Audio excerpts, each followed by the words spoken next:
Hey, what's up, fellas? It's still Monday the 27th. It's a little after 8 o'clock. There's the Franklin Mountains. Sun's out. What a difference. You can actually see the mountains. No wind, but there's the tragedy. I worked for like a week getting the pool all pimped out, and, well, I'll work on it a little bit later. I want to take the time to talk to you guys about how to avoid some of the biggest mistakes you can make as a young man. And this is all based on experience. It's not based on a national study. It's based on the things I've seen, the things I've witnessed in family court. And I'll sit down here so I can talk to you. I think probably, and I'll just start off with the one that I think had the most dramatic effect on me. I got married too early when I was 20. I had a son, by the time I was 21. By the time I was 23, I had a wife and 2 sons. Now, in that time, I couldn't even provide for myself. I was on what's called Women, Infant, and Children. WIC is what it's called. And I was, by that time, a sergeant in the Army, which is an E5 in the military. Even though I had extra money for a wife and 2 kids, I just couldn't make things meet. And I used to deliver pizzas. I used to do odd jobs. I used to mow lawns. I used to do all kinds of stuff just to get from month to month. I can remember paying all of our bills and having like $50 back, and we'd eat ramen all the time. That is to say this. You cannot, as a young man, do that. You have to establish yourself in the world first. You cannot pretend to be a husband, a father, until you're able to provide for yourself.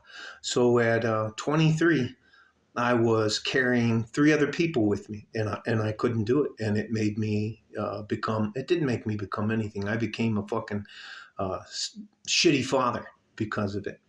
And it was mostly because I couldn't provide. And that's a very difficult truth for me to have to deal with. And it's probably one of the biggest reasons my sons, I haven't spoken to my sons since 2016. Now I text them, I try to call them, and they just don't want anything to fucking do with me. So it is what it is. Secondly, I can tell you that until you sit down and face yourself, and I do this in the mirror, you have to come to grips with the kind of man you want to be. And once you decide that, you have to be willing to accept the consequences of that decision. That decision is, are you going to be a guy who tries to manipulate people, lie to people in order to make a living? A lot of that has to do with sales. A lot of that has to do with real estate. A lot of that has to just simply do with doing business.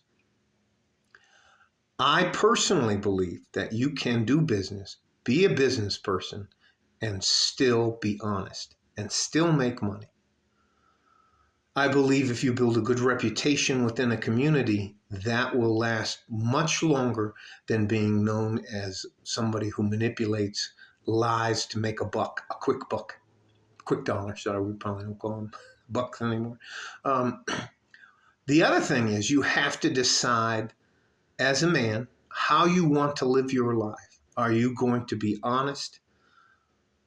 Are you going to try to make sure that you help yourself first so that you're able to provide and help someone else? Are you going to stay in shape? Are you going to listen twice as much as you speak? And here I can tell you is another, and I'm just moving on from that. You have to understand how money works. You have to understand how financing works. You have to understand your credit report. And here's a big one to me. You as a man need to be quiet. You do not need to speak. The less people know about, one of the biggest mistakes you can make is to tell everybody your life story. And they will have several ways to manipulate you or take advantage of you. The less you say, the less people know about you, the more stoic you are. You're going to live a very I'm sorry, I'm a little chilly. I'm holding my hands together and my nose is cold. So anyways, the less you say, the better off you're going to be. All right? And I'm going to circle back around to the last part, and that is if you ever choose to have a mate or a partner in your life. And you know what? There have been gay men and women throughout the history of time, and I don't have any problem with them. I just don't want you ever to mess with my children or my grandchildren. No, that's not an option. They'll figure that out when we determine as parents that they're old enough for that. But other than that, it doesn't bother me at all.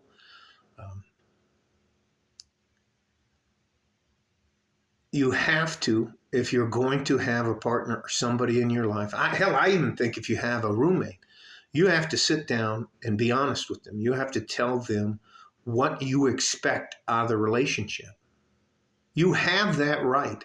And for you to deal with someone who doesn't think that you have the right to have expectations, that's a clear indication that they don't belong in your life.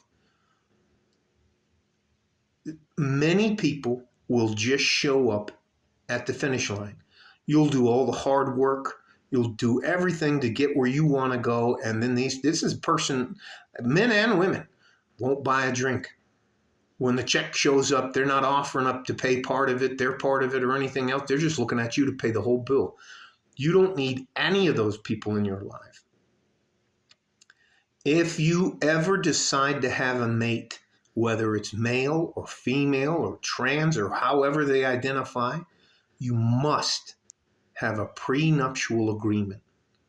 Whatever you bring to the partnership, marriage, or whatever else, you get to keep if it doesn't work out. Whatever they bring to the partnership or marriage, they get to keep when they leave the partnership or the marriage. What you build together, you split 50-50. Despite anything, you get your prenuptial agreement videotaped and witnessed by her attorney or his attorney and your attorney. They get a copy and you get a copy, and it's videotaped because you're going to make them answer these questions. Are you under duress? Are you signing this of your own free will? And do you understand what you're about to sign? There's probably some more better linguistics. There's some more dog ladies. Dog ladies. Anyway, I got your attorney can probably come up with a better contract. And that is a contract. That is one of the ways you can protect yourself. The last thing I'm going to tell you is if you're going to get into a divorce or a separation or anything else like that, that's exactly what you have to do.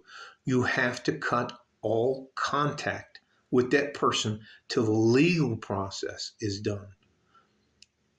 If you ever want to scare the shit out of yourself as a man, go to family court. They have a playbook that every attorney uses to destroy you as a man. Now, women will not be able to kick your ass or beat you physically, but they will destroy your reputation. You were verbally or physically abusive. And if that doesn't work, then you were a bad provider, you were just a drunk, you're an alcoholic, da-da-da-da-da-da-da-da. Or they say you touched their children, or you were sexually aggressive. And most times in family court, it's like, hey, bring that guilty bastard in here. Let's get this over. All right? You guys stay safe and healthy. Avoiding mistakes when you're younger will pay off exponentially as you get older. All right?